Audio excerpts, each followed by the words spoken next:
Welcome to Soumith media.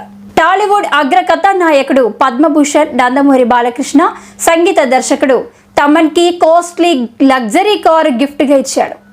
ఆయన గత 4 చిత్రాలు అఖండ, వీరసింహారెడ్డి, భగవంత్ కేసరి, డాకు మహారాజ్ హిట్ అవ్వడమే కాకుండా మ్యూజికల్ గా కూడా చార్జ్ బస్టర్ గా నిలిచాయి. అయితే ఈ 4 సినిమాలకు సంగీతం తమనే అందించాడు. దీంతో తమన్ నందమూరి తమన్ గా మారిపోయాడంటూ అప్పట్లో ట్రెండ్ కూడా జరిగింది.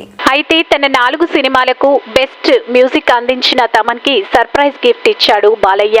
అతడికి 1.75 కోట్ల విలువ చేసే లగ్జరీ పోర్చే కారును బహుమతిగా అందించాడు. ప్రస్తుతం ఇందుకు సంబంధించిన ఫోటోలు వైరల్ గా మారాయి. మరోవైపు వీరిద్దరి కాంబోలో అఖండ 2 రాబోతుంది. ఇప్పటికే షూటింగ్ స్టార్ట్ చేసిన ఈ చిత్రానికి బోయపాటి శ్రీను దర్శకత్వం వహిస్తున్నాడు.